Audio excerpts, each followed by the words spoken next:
Okay, we're picking up from the last video where we're solving a quadratic equation. We're solving this one right here. And we just said that the strategy was twofold. One, to make the squared term positive. And so to do that, we brought it over to the right-hand side. And in the end, the equation had to be set to 0. So we did that here. So those are our two strategies. Now from here, the problem proceeds just as we would expect. So now we've written our quadratic equation as a sum. So we play the game, and we're going to write it as a product. So I'm going to go a little faster here since we've been playing the game quite a few times now. So in the top position, I take the 2 times the negative 15. So I have a negative 30. In the bottom position, I take the number in front of the x, which is just a positive 7. I need two numbers that multiply to negative 30 and add to 7. So this would be, how about negative 3 and positive 10? Does that work? Yeah. Okay. So now we rewrite it as 2x squared minus 3x plus 10x minus 15 equals 0. I have a common factor in my first group of an x, so it leaves 2x minus 3. And in the next one, it looks like I have a 5, so I'm going to write a positive 5. And we always need to include the sign. And that's going to leave me, look at that, 2x minus 3. So that creates a new greatest common factor of 2x minus 3, and I write what's left of x plus 5. This all equals 0. Now what we solve this by, we set each factor to 0. These are both, that whole piece and that whole piece, these are factors. So we set factors to 0. So I have 2x minus 3 equals 0, or x plus 5 equals 0. Now let's see, I solve the first one by add 3 to both sides. 2x equals 3. You could divide by 2, or you could multiply by a half. It's the same result. And here, one of my x's values is 3/2.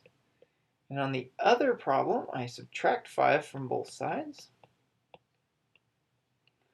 X equals negative 5. Okay. So a good idea is to check your answer. Check answers in original equations.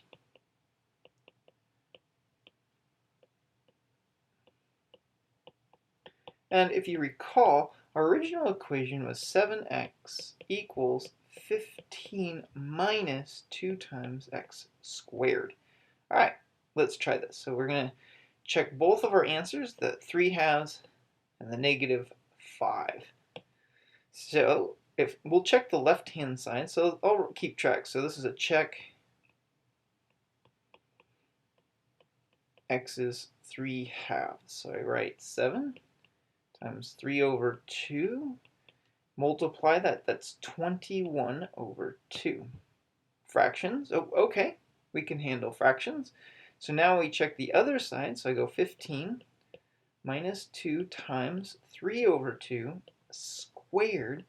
Now, you might recall, this is 15 minus 2. 3/2 squared means 3/2 times 3/2. So, and you can always make a whole number a fraction. So this 2 cancels. So we're left with 15 minus 9 over 2. And then I need a common denominator. So common denominator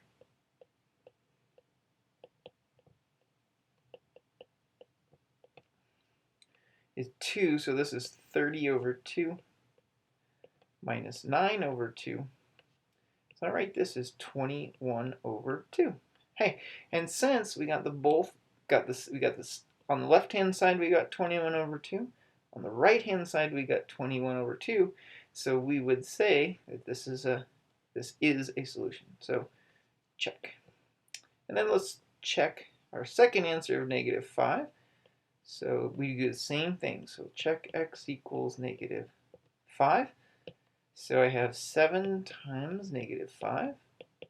That's negative 35.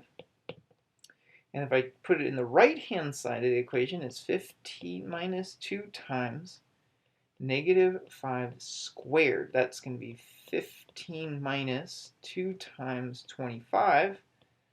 That's going to be 15 minus 50. Look at that. That's also minus 35. So you can, because if you take a look at this, because the left-hand side and the right-hand side gave me the same result, check. We got the problem right.